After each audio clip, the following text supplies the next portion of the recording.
Spinal muscular atrophy എന്ന അപൂർവ ജനിതക രോഗം ബാധിച്ച കണ്ണൂരിലെ കുരുന്നിനൊപ്പമായിരുന്നു ഇന്നുവരെ കേരളം. ഇതേ അസുഖം ബാധിച്ച് കോടികൾ വിലമതിക്കുന്ന മരുന്നിന് വഴിയറിയാതെ 4 മാസമായി കോഴിക്കോട് മെഡിക്കൽ കോളേജ് വെന്റിലേറ്റർ ചികിത്സയിൽ കഴിയുകയാണ് പെരിന്തൽമണ്ണ അങ്ങാടിപ്പുറം വലമ്പൂർ സ്വദേശി ആരിഫിൻ്റെ 5 മാസം മാത്രം പ്രായമുള്ള ഇമ്രാൻ എന്ന കുരുന്ന്. ജനിച്ച് 38-ാം ദിവസം തിരിച്ചറിഞ്ഞ ഈ അപൂർവ രോഗത്തിനുള്ള ചികിത്സയ്ക്കായി ആരോഗ്യവകുപ്പ് മുതൽ കേരള ഹൈക്കോടതി വരെ എത്തിയ ഈ കുടുംബത്തിന് ഇനി മുട്ടാൻ വാതിലുകളില്ല. ക്രൗഡ് ഫണ്ടിങ് തുടങ്ങിയത് അപ്പോൾ ഇത് സമാനമായ ഒരു സംഭവം കണ്ണൂരിലും ഇപ്പോൾ നടന്നുകൊണ്ടിരിക്കുന്നുണ്ടെന്ന് പറയുന്നുണ്ട്. അപ്പോൾ ഇത് ഫേക്കല്ല, ഇത് ഫേക്കാണെന്ന് പറഞ്ഞിട്ടാണ് ഇപ്പോൾ സോഷ്യൽ മീഡിയയിൽ പ്രചരിപ്പിച്ചുകൊണ്ടിരിക്കുന്നത്.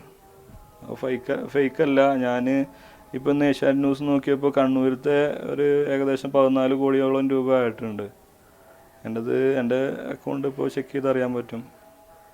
10.5 ലക്ഷം രൂപ, ഒരു ഏകദേശം 11 മണിയായപ്പോൾ 10 ലക്ഷം രൂപ ആയത് 4 ദിവസമായിട്ട്. അപ്പോൾ ഇത് ഫേക്കല്ല എന്ന് അറിയിക്കാൻ വേണ്ടിയിട്ടാണ് ഞാനിപ്പോൾ നിങ്ങളുടെ മുന്നിൽ വന്നത്. ഞങ്ങൾ ഈ ഭീമമായ തുക സമാഹരിക്കുന്നതിന് വേണ്ടിയിട്ട് ഫെഡറൽ ബാങ്ക് മങ്കട ബ്രാഞ്ചിൻ്റെ താഴെ കാണിക്കുന്ന ഈ അക്കൗണ്ടും പിന്നെ ഗൂഗിൾ പേ നമ്പറും കാണിക്കുന്നുണ്ട്. ഈ 2 സംവിധാനം വഴിയാണ് ഞങ്ങൾ ഫണ്ട് റേസ് ചെയ്യുന്നത്.